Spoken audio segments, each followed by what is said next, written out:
Nice. When does that kick off, or has it kicked off? Let's see if I Yep. Yep. fix this light.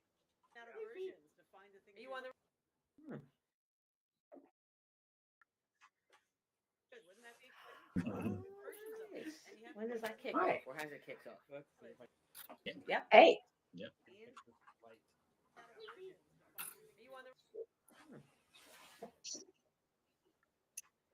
I can hear a cheeping bird. I can hear.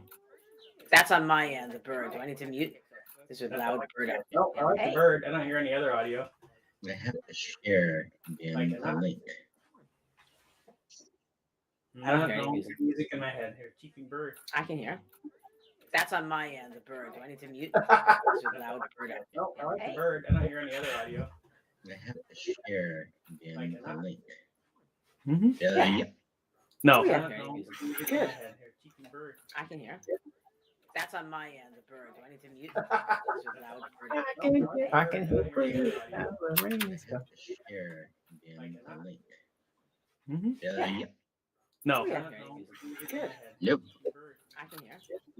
That's on my end, the bird. Do I need to mute? There's a loud bird out there. I can hear Share again the link. Yep.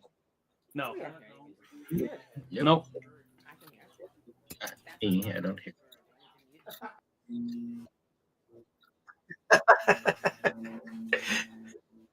Did we ever tell anybody we were going to stream it?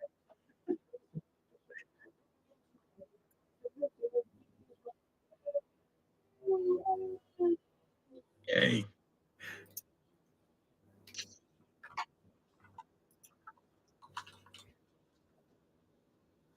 No.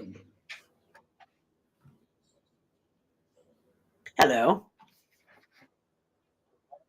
Hello.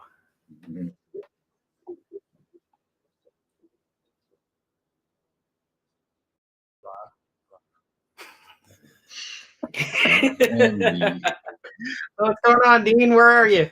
Yeah, hello. Uh-oh. Am I not talking or am I talking?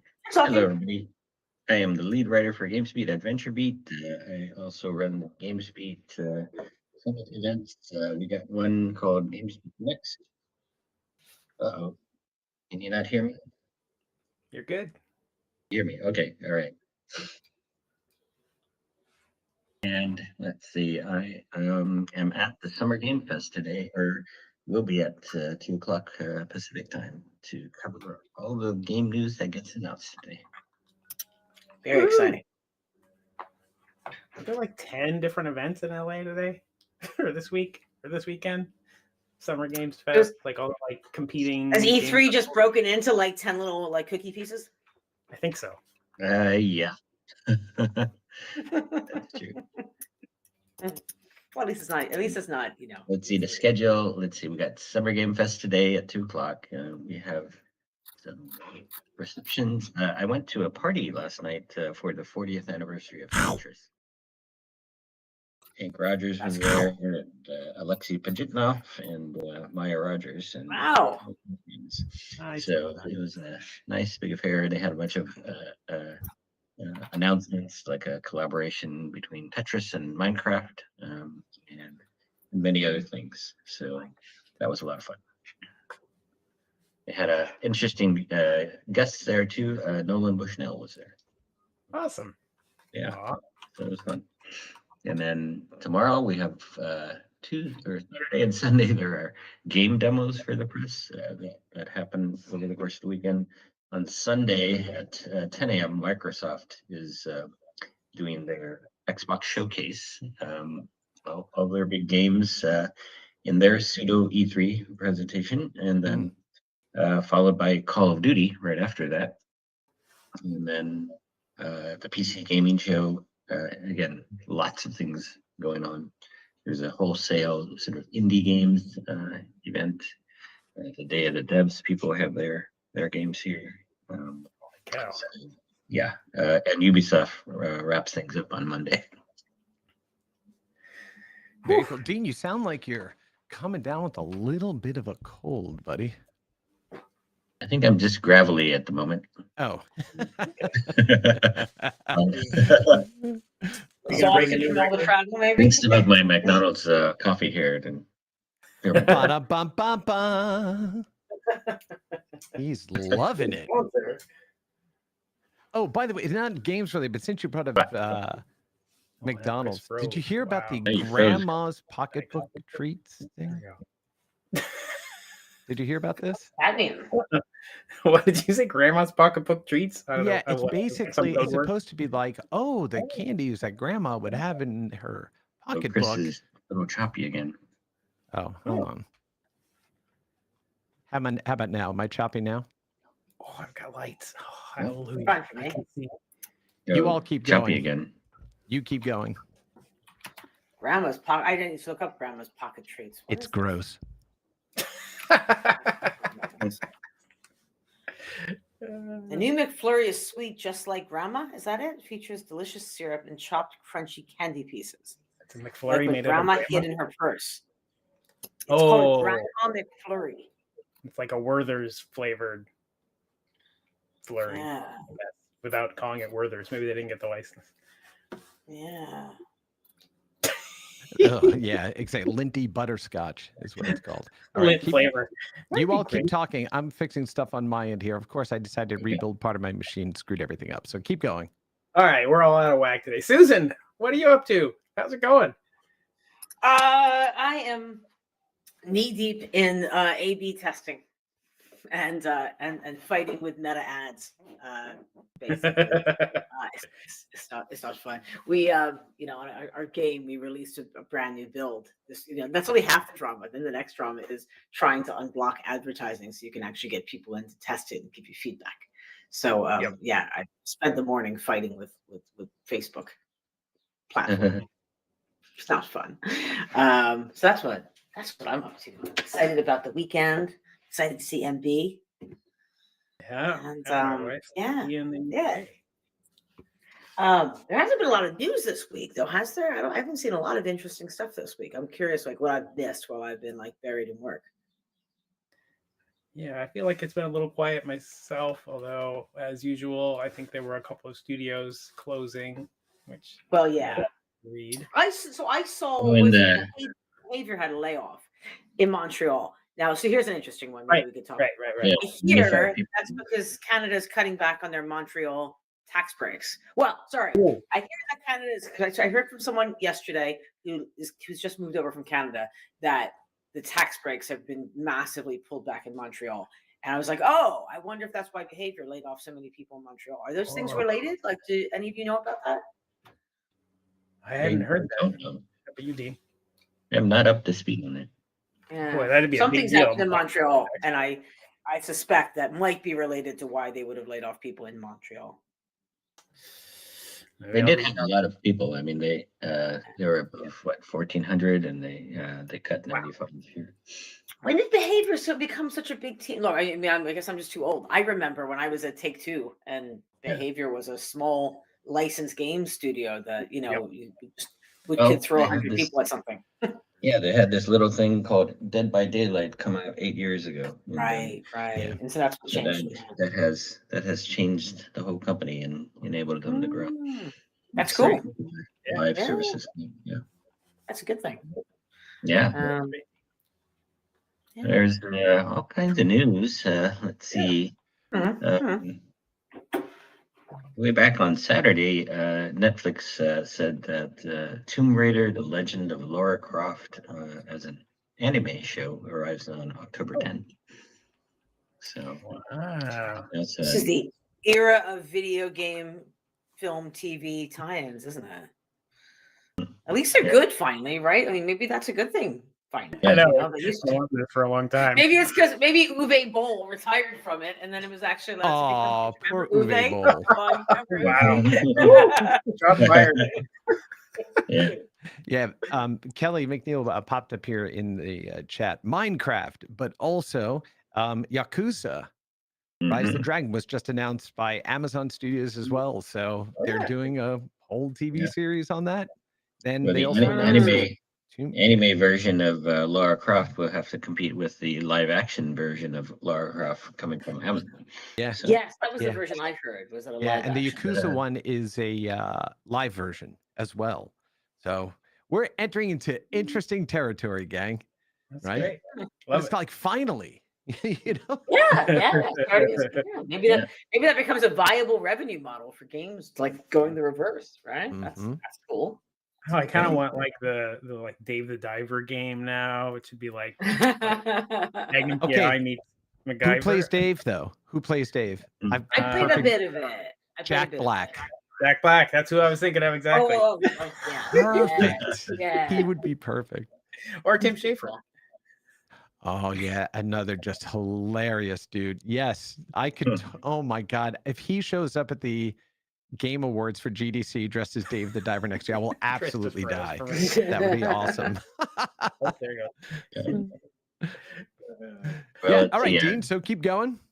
Yeah, more news. Let's see. NVIDIA had a keynote speech at the Computex show in Taiwan and wrote out some more AI PC digital assistant technology.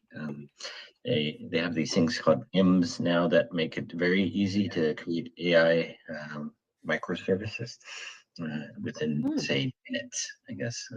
And so that's going to be interesting. More chips coming from AMD. The Republic of Gamers launched a new ROG Ally X handheld game console for $800. Another sort of Steam Deck like thing. Yeah. Wait, is this the thing that what's his name is Palmer Lucky's involved in? No. No, Palmer had something different. Palmer made his own big news this week of having worked on this mod retro startup for since it was an absurdly long period of time. 2009 he started this startup, and it's they finally have this handheld ready called the Chromatic, which is basically replicating the capability pixel for pixel of the Game Boy. And so for $300. Yeah. So I would just buy Game Boy. They're going to have the world's only pixel accurate Game Boy cartridge compatible device on the market. Tetris is one of the games that's going to it. But yeah, they have I'm For confused. $300. Anybody call Nintendo yet? I was gonna say, it doesn't sound like something Nintendo would be very happy about, does it? No. well, Tetris is a licensed games, so we'll see how how that turns out. But yeah, they worked on this. What is it? 14 years. Yeah, but it's not plastic like it's what is it, magnesium alloy frame, and it comes in all these crazy colors, and they're going to be shipping it at GameStop. Yeah, 2.56 inch display, not a huge display there. 160 by 144 pixels. Very small screen. Wait, they started working on it around the time the DS came out. That means we're not too long afterwards, right? Yeah, no, I mean, for purists and as somebody who likes to think of himself as a, purist, old school gamer. Oh, okay. Get one and report back. Yes, yeah, but we'll get sure. Palmer. I'm good. Hey, look, more focus on preserving stuff and getting it done right. I'm all for it. Just showing that's too crowded space. Yeah. Right? They're showing it this weekend at the SoCal Gaming Expo on June 8th and 9th, which I didn't even know about. Yeah. Huh. So that was it. But Dean, you buried the lead a little bit when you talked about NVIDIA and making their announcement, and that was like right after they announced they hit $3 trillion in market cap, the fastest growth from 1 trillion, from a trillion number to another trillion number in history. Like, insane. They're getting their latest chip Blackwell into a bunch of data center machines coming out this summer as well, and Mhm. it's like 25 times more energy efficient than Awesome. the previous one. Hallelujah. So yeah, Crazy. they're on a tear for sure. Yeah, absolutely, absolutely, which is awesome. Hmm. Right, Yeah, which is awesome. So, but we had you guys mentioned some not so great news, but there is still activity here that is very interesting. So David Polfelt was the former Oh yeah, I saw this. Yeah, yeah. oh, oh yeah, everybody, we just lost Dean and Mark. They're going to keep going, but they'll pop back in a second. Just keep going, gang.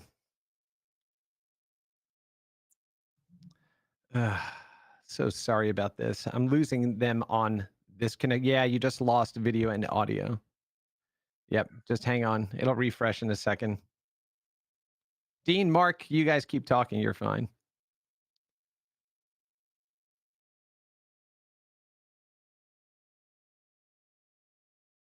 I can hear you. You can hear them.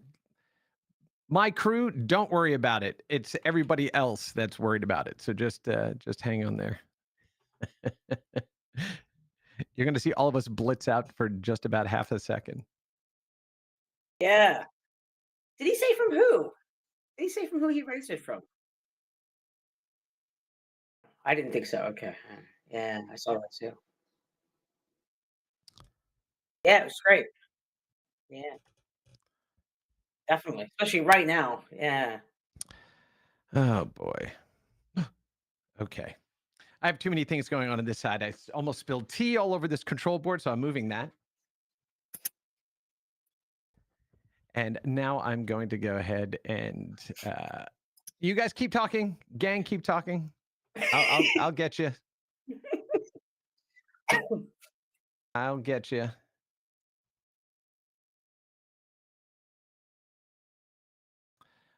To those that can hear me, I'm so sorry about this. We've been having some issues here with actually connectivity for the streaming rig that we have here, and I thought I had it sorted, but I don't think apparently I Chris didn't. realizes we hear him over top of No, us. I know you hear me. I know you Oh, hear me. you do. They Okay. don't listen. Listen. All right, everybody stop for a second. The way this works, my crew, you're in a separate room. You can hear each other, but nobody else can. Okay? So when you hear me talking, I'm talking to the audience that's saying, why is stupid Chris the only one? And Susan. Lovely Susan, Oh. stupid Chris. We're the only two that are Oh, actually didn't being know I was still broadcast out there. right Okay. now. Huh? Oh, I should So be more entertaining. Yeah. So you're all good. You're all good. Just you all, Mark, Dean, Susan, you keep talking. Okay. All right. Cool. Yeah, I thought that was great news to see, especially a startup. Like that's a big raise for a startup right now. So always a big raise, but in particular right now. And I'm going to have Susan drop out there so I can just talk to this audience here. So thanks everybody for hanging in here with me. It is just breaking all over the place, but we're going to see if I can go ahead and get everybody back in. So my crew host, you keep talking. We'll get this going. I'm confident, at least by the top of the hour, we'll go and get it going. So I'm going to play a little music while I fix all this. So at least there's something you hear instead of just me. But yeah, that's the problem when we're doing when you're working with live tech and then also a bit of a problematic, finicky system. So yeah,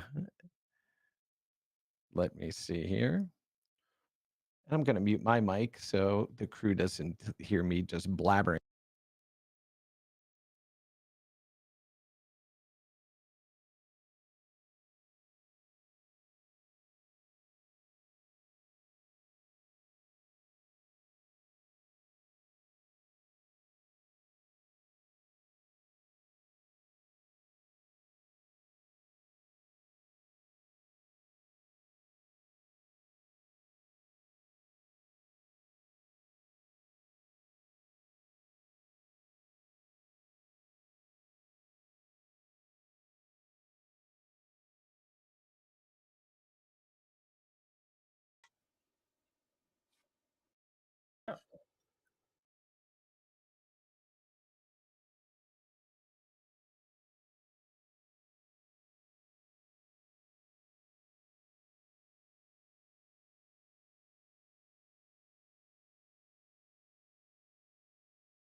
packed with resistance bands. Oh, and, good. I got hand Dean controllers. back.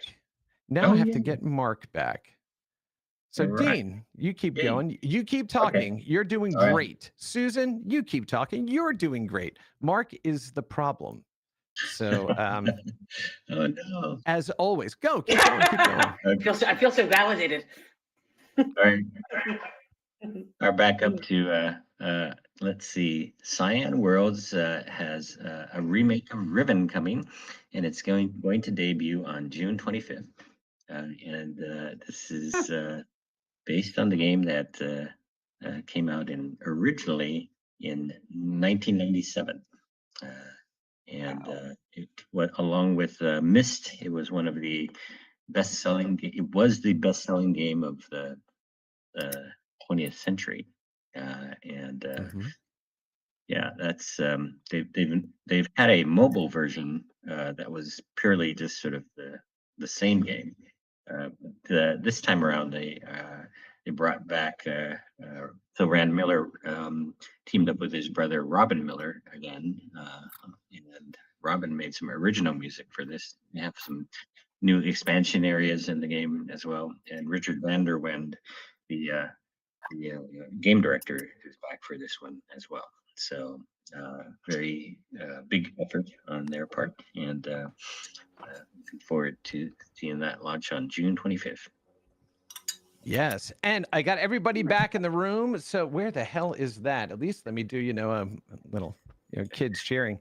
Yeah, I got everybody back in the room. Everything is touched, and now I'm not going to touch shit right now.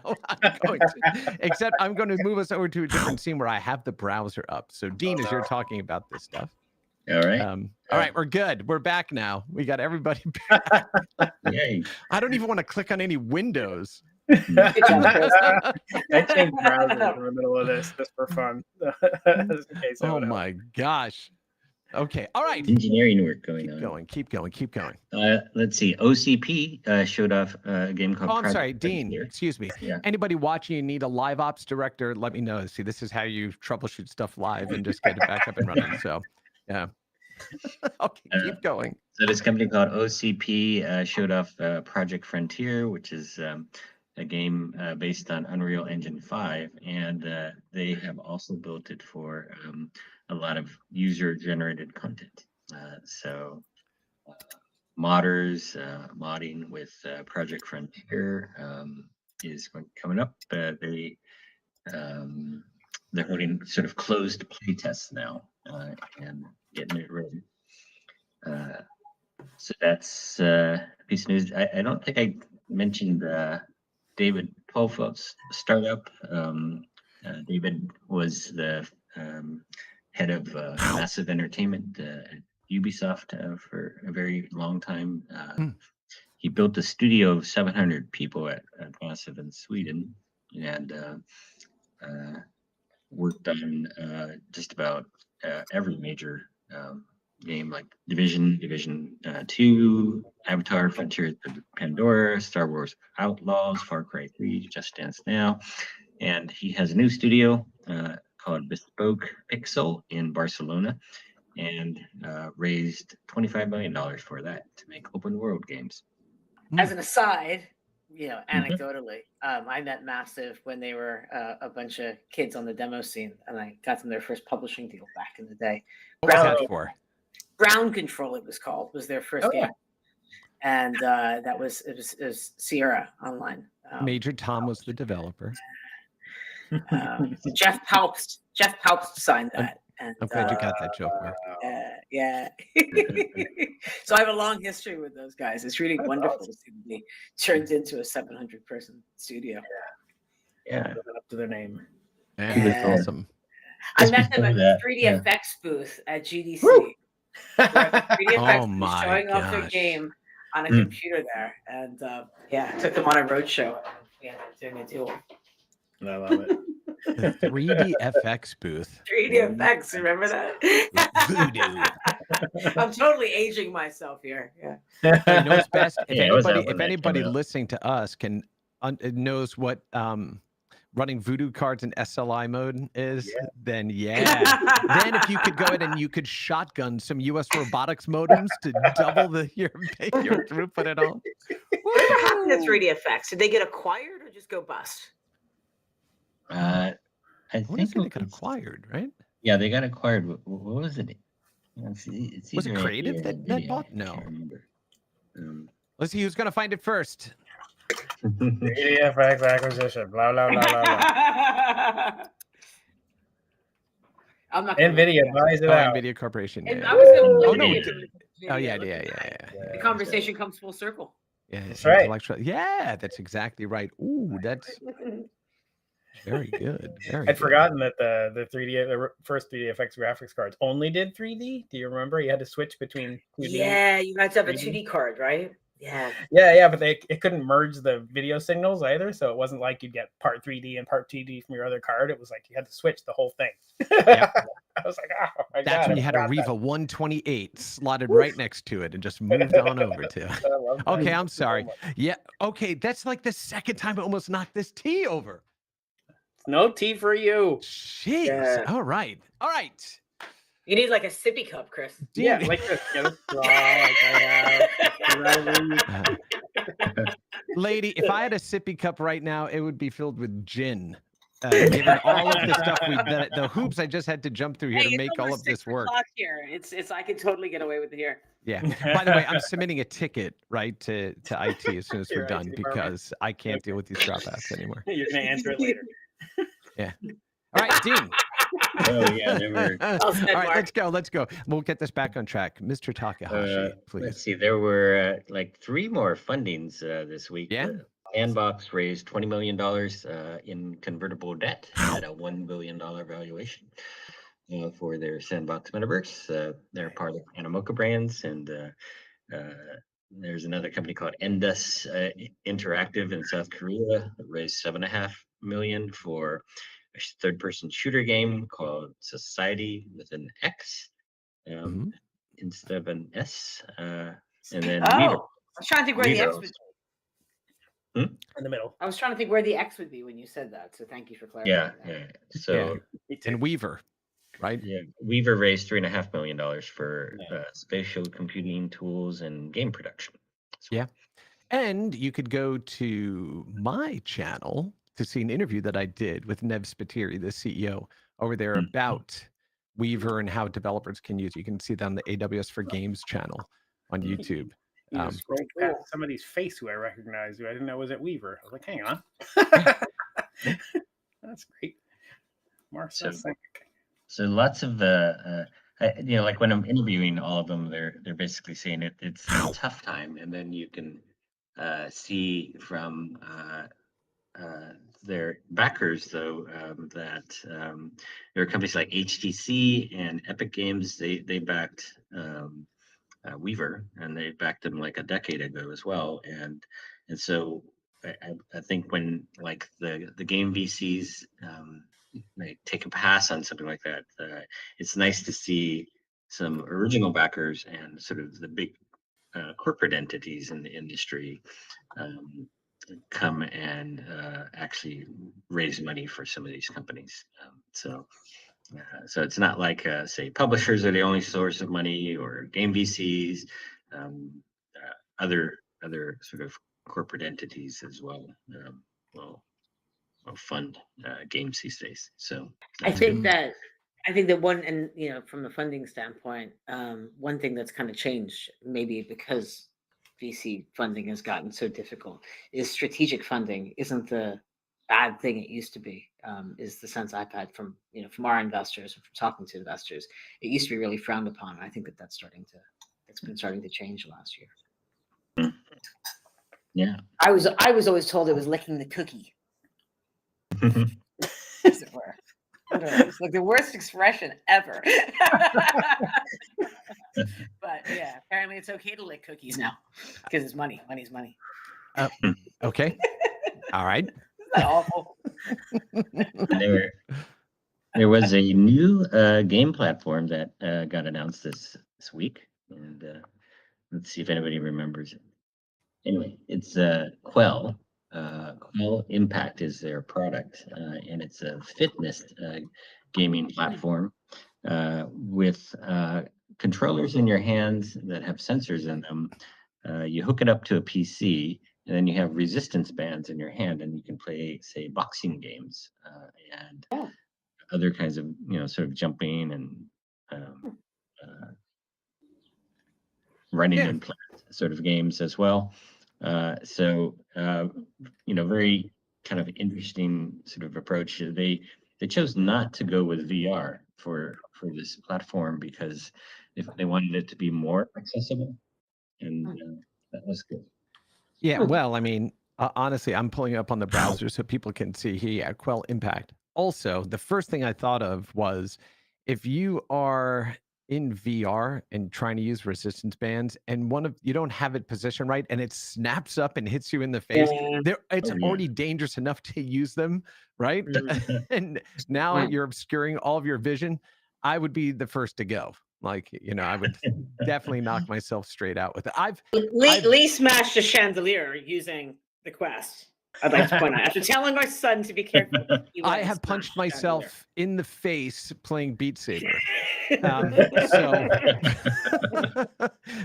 As if this face needs any more help. So no, it is pretty cool though, right? It kind of reminds me a bit of like a tonal type of approach, right? Yeah. And they have an fantasy RPG game that you play, and so you're punching out fantasy enemies. Right. Someone was telling me today about, my CTO was telling me today about there's some sort of running app where you have zombies chasing you. Oh yeah, it's called Zombies Run. Yeah. I haven't tried this yet. Yeah, I used to use that when I could run, and it helped. It motivate you. Did you really think zombies it's good because when you're running with it, it's a narrative, right? So you're playing, and then you have a playlist you make. Just to explain this real quickly. And then what'll happen is as you're running along, you'll hear a voice that kicks in and goes, picked up a med pack, picked up a sports bra, picked up a bat, picked up a thing, right? And so you have all these different things. And then when you get done with your run, you go to like the encampment part of the app, and then you place all of the things that you picked up along the way that builds up and fortifies your camp. And so you need, like clothing, you need food, you need all these things. But if you turn on, I forget what the name of the setting is, you could start to hear these beeps that get louder and faster, let you know the zombies are getting close to you. And so you pick interval training. So you start running faster to make the beeps get softer and dissipate. And so literally it's clever. Hear the zombies coming at you. This I wish I ran. That's clever. Ray-Ban glasses need that as an app, man. Yeah. Oh, that's a great idea. Yeah. We want your brains. We want your brains. No, all we want to do is eat your brains. I mean, we're not unreasonable. No one's going to eat your eyes. Right? All right. So yeah, zombies, exercise. I like it. Good. Well, thing looked great. One of the questions that I have about it though is you said they're not doing VR. Like one of the upsides would have been that they would have a platform ecosystem and people could probably more easily make games to suit this device. And without that, I'm just curious, like how does a third-party developer, how do they get more content? Are you going to get bored of the things that are on? So it's not an open system, huh? Not as far as I can tell. I mean, maybe they're paying some developers to make some more content, but there's no indication of that on the site as far as I can see. Interesting. Yeah. So there was very interesting analysis this week from Amir Saipat, the job resource aggregator who's become famous on LinkedIn for getting jobs for people in the game industry at a very tough time. And he has now helped more than 2,000 people find jobs in the game industry in the last couple of years. And the first time I wrote about him, number was 450. That's wild. He needs an award. Someone should be Hall of Faming that guy, Yeah. Should join the Bachelor Club. Yeah, I'm actually going to do a fireside chat with him at XP Gaming in a week or so in Toronto, Canada. So that'll be fun. That's cool. Amir said he's got this project flagpole that where he analyzes 1.6 million data points that come in from his community resources and talent professionals and community members. He's been collecting this since November 2022. And so he calculated here, which is the crazy part to me, that your chance of any given game industry applicant landing a job in the games industry is about 4% over 12 months. Jesus. And so that's how tough the job market is. And there's other very interesting data as well. I guess someone who was previously employed in the game industry sector finding another job within 12 months, that percentage is 27%. So even for game veterans, it's not easy, but it is much easier than someone who was just sort of a general applicant.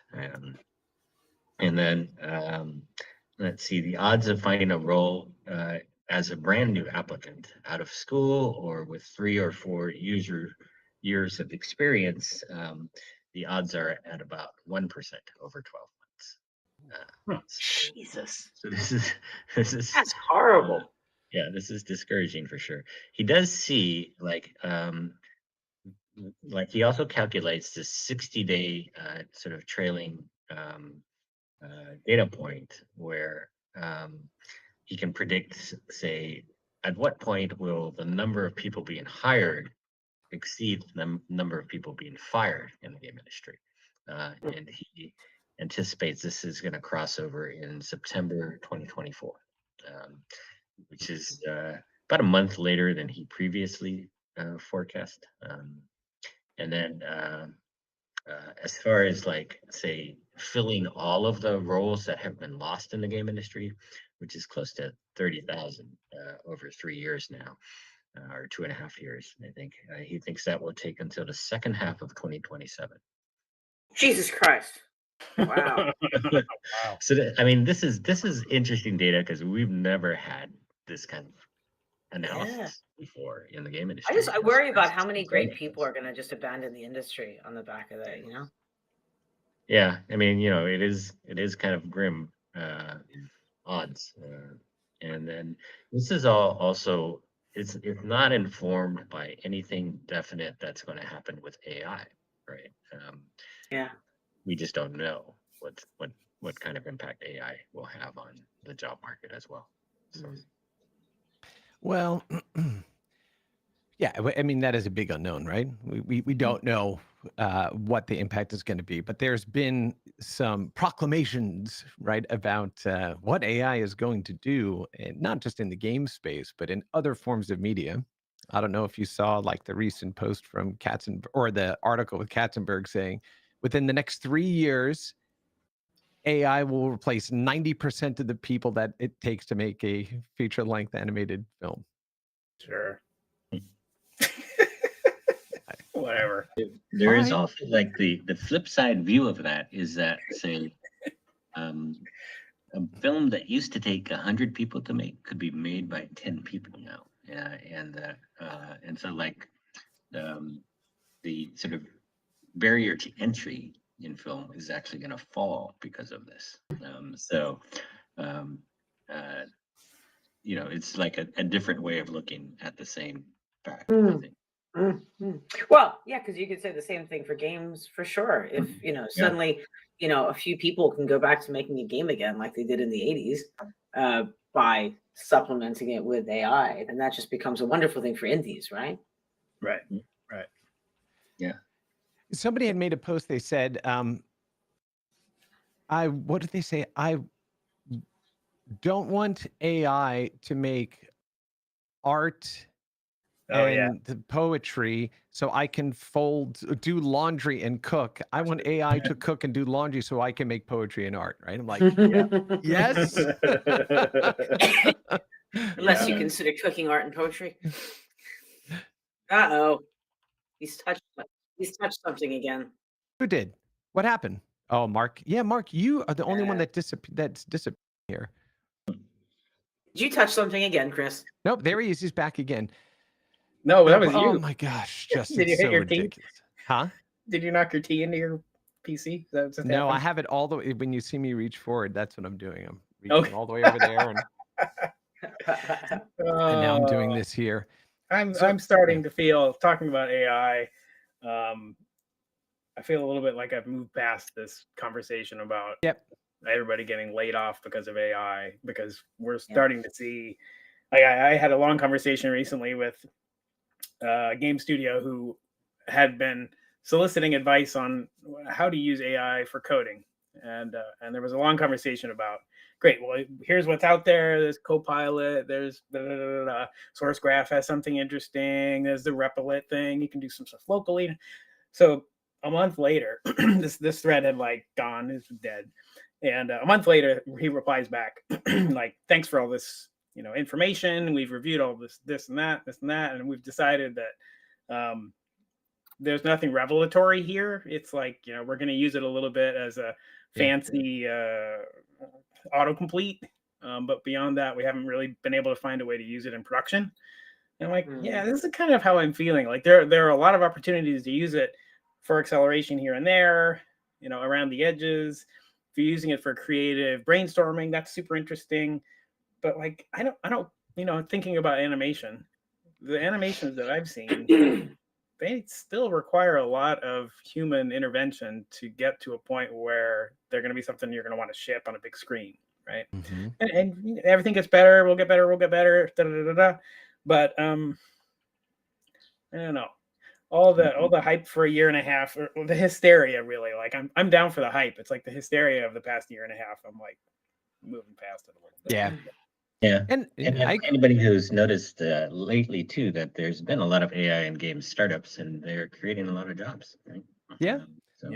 Yeah, I just did an interview with Nick Venti, who is a co-founder of a company called Play Music, and they've got the service now in Overwolf. And the way they came at this was Nick, professional musician, has been in a bunch of bands. His co-founder also in a bunch of bands, including a really very big popular band. They went ahead and started this company, and so what they've done is they have I think it's like over 500,000 licensed pieces of music, not AI generated music, but artist music. And then as a developer, you can sign up for the service, and then you have access to the entire catalog. And what you can do is start A/B testing, like which tracks work best in here. But it's adaptive, so something, you have a scenario that you played out for 2 minutes, but you need the track now to stretch for 3.5 because the player's taking that long. It will dynamically change. Susan just dropped out, but she'll be back in a moment. It dynamically changes and adapts based on what's happening there. Then on top of that, she needs to log back in. Then on top of that, a player can sign up and create their own playlists of music that would then be the soundtrack in the game. And that soundtrack would also be available to the people that you're doing multiplayer with. Right? So all of a sudden, there she is. She's back again. Hooray! She just left to get some tea. And so what would happen is you could create a soundtrack that if you're playing online with your friends, they would hear that soundtrack instead of the soundtrack of the game. Or let's say you're playing a game and you are the winner in a race and you want to play a song that everybody hates so you can grief them. It allows you to do that. So they've created this place and they use an AI component to create that adaptive elasticity of the actual songs. And everything is completely licensed. So, and you have access to this whole big ass catalog of content. It's pretty awesome. Pretty awesome. Good use of AI to create more value, right? Not replacing artists, but creating more opportunity for artists, more opportunity for players. Yep. So the Games for Change conference at the end of this month, Jesse Schell is organizing a panel to talk about the use of AI in games and in learning, which should be interesting. They asked me to join, and Colin Macklin is going to be on there. Sylvia Lovato. So that'll be super interesting. Jesse's got a lot of future looking thoughts about the use of AI in video games. He's talked about on Alex Seropian's podcast recently. If you watch that, The Fourth Curtain. Who are those guys? Chris is back. Oh, Chris, what's happening today? What do you mean? Solar flares? You disappeared and came back. Oh no, I said, who are those people? I could hear you the entire time. You okay? Yeah, I think I'm gonna have to put in for a whole new rig here because now it's just happening more frequently. I apologize to everybody that's listening and to my colleagues here. We'll get it nailed. We got the echo fixed. We have these nice graphics. We have these awesome sound effects that everybody but you all can hear. We've got great transition. We have super smart people. Now I just need a freaking connection that won't keep dropping every time, It's starting to feel like a video game we need to write. Like, how do You have access to fiber optic where you are? I would hope so, Dean. Yeah. I don't know. I don't have fiber here. I'm in the middle of Seattle. We don't have fiber, so it's not. Yeah. Yes. No. We do have Silicon access Valley, to fiber for sure. Fiber, yeah. No fiber in Silicon Valley either. Mm-mm. That's amazing. 9G. It's just 9G. That's right. I don't know if you've heard all that. All the G's. We just take a 4 and a 5G and put it together. Boom, 9Gs. There you go. We solved the connectivity problem. Holy crap, we are smart. Okay. Let's keep this train wreck rolling. What other good news popped up there? Dean, you had a great one here. Rivian launches second-gen R1 vehicles using Unreal Engine for the dashboard. Yeah, on the dashboard, which is very interesting. I don't know. It felt like dashboards have gotten pretty good already, but yeah, now we've got Unreal Engine 5 being used for the latest R1 electric vehicles coming from Rivian, and they're getting here this summer. And I guess it's like a sort of dashboard wide screen. I guess that these new vehicles are going to have. Oh yeah. I mean, some of the screens we have in these vehicles now, like 27-inch wide, full panoramic and bent, surfaces. It's pretty insane, right? There's so many Rivians on the road here in Seattle. I see them everywhere. Almost not as many as Teslas, but a lot of Rivians, a few Lucids, a few Polestars. I wonder why in Seattle. I don't think we have Rivian here. Oh, really? Not yet. No, Amazon also We have backed the Polestar and company. Tesla, but yeah.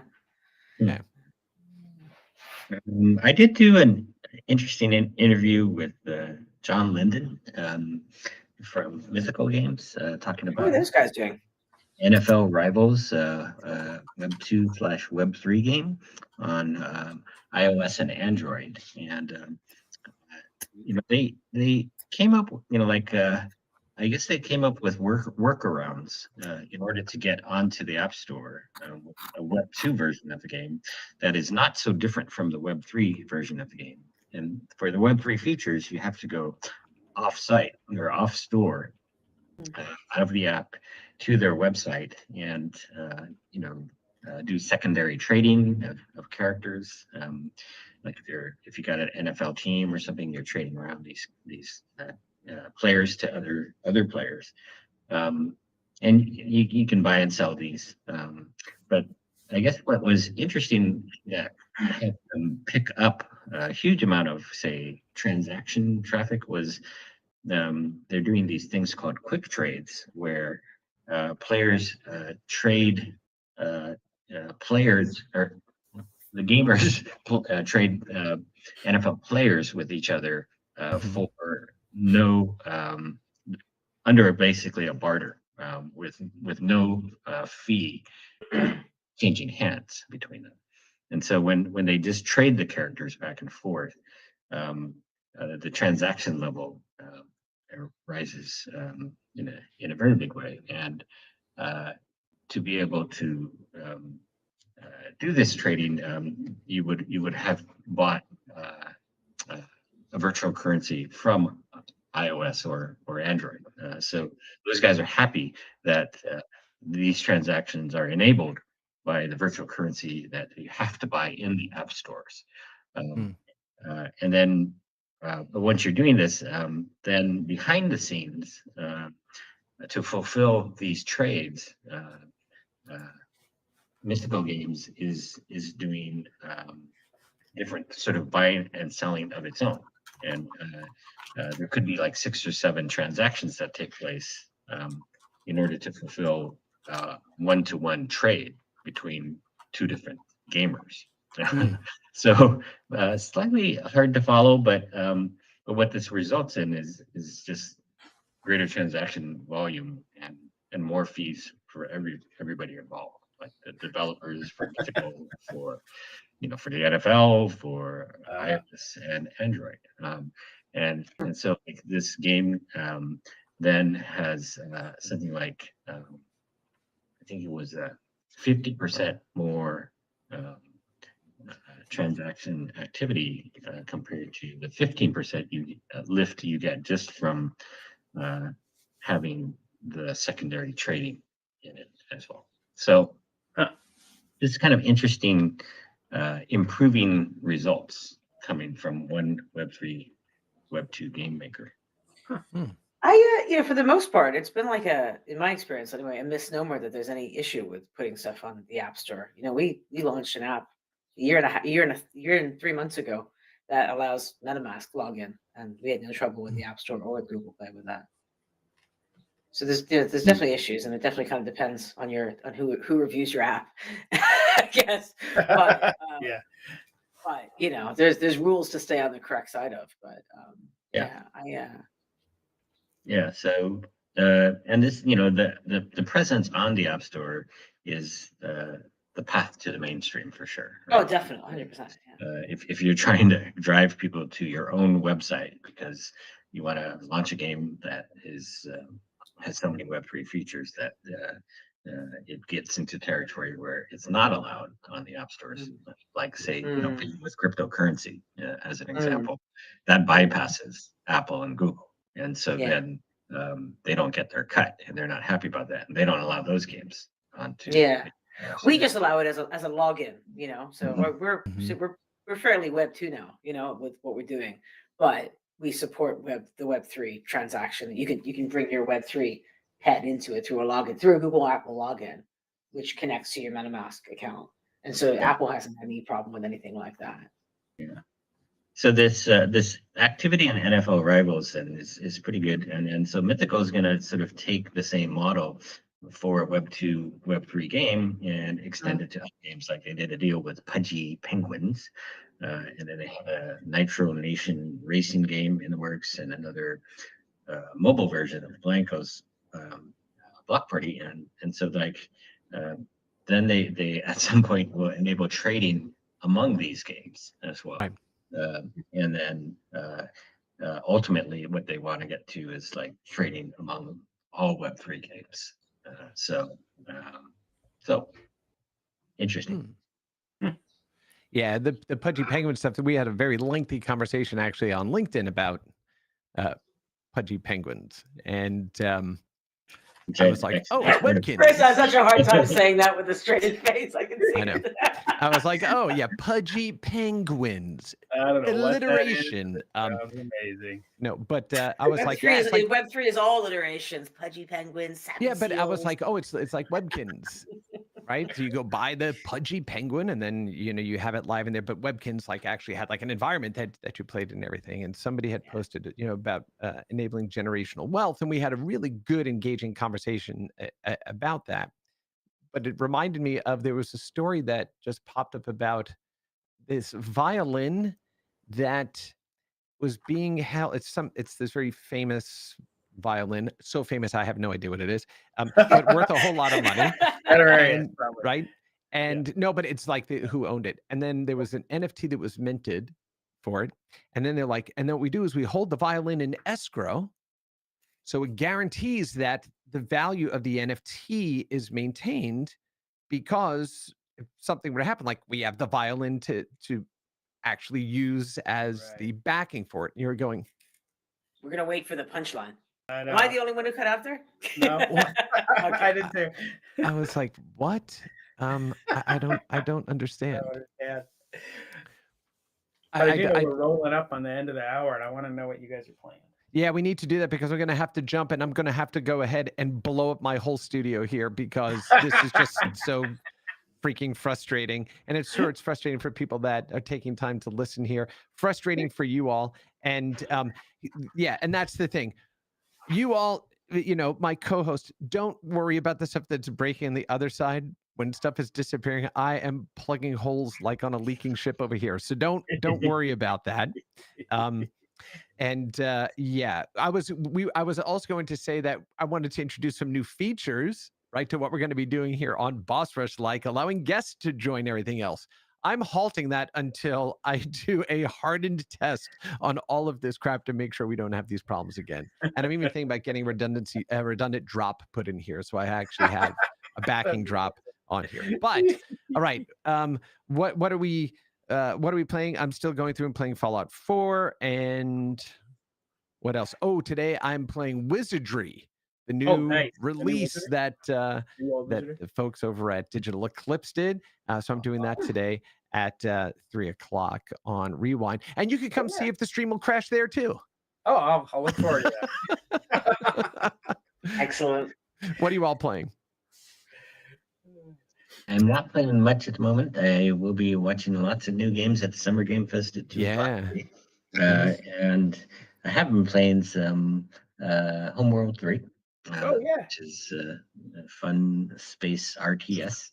Yeah. Very interesting 3D movement in space with very, very large sort of Return of the Jedi style space battles. Oh, nice. I'm back to playing some Diablo because they've tried to fix it, so it's a completely overhauled loot system. So I've been playing some of that. I've been playing some new mobile games like Squad Busters to see what Supercell's up to, and some Ms. Pac-Man. As I told Chris, I beat my best score at Ms. Pac-Man today on our arcade machine. In my spare time. What's your? You're gonna have to tell me your high score. It's not that good. It's like 55. It's like 55,000. It's nothing. Okay, all right. I'm gonna go. Yeah, I got to fix my Ms. Pac though. I think the capacitors are blown out. We played at a Christmas party with the company, and Lee had to beat my score. And then Dan beat his score by 10, and then he bought me a machine. And so every now and then I find time to play. Okay. But I did beat my score today. I was quite excited about it.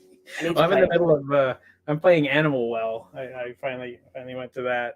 Actually, mostly what I'm doing is Learn Japanese these days, but in between bouts of that, it's Animal Back to Well. that. It's so fun. I really like Animal Well. Metroidvania style, kind of, pixel art-ish, really creative, curious designs that I haven't seen before for a Metroidvania. I had a good laugh yesterday when a dachshund chased me through a part of the map that I didn't know it could get through. That was entertaining. Yeah, good game. Very good.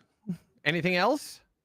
Our murder mystery was a success. Yeah, murder mystery.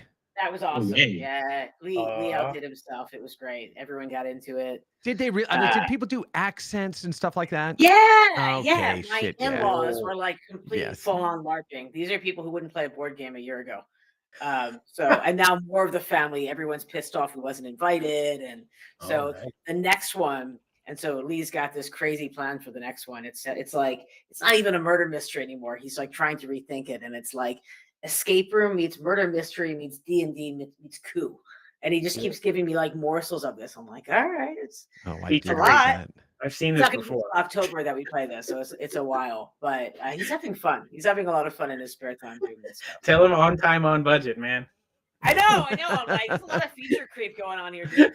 That sounds awesome, though. That does. I can't get anybody over here to engage in any of that stuff. Just We have so much fun with it.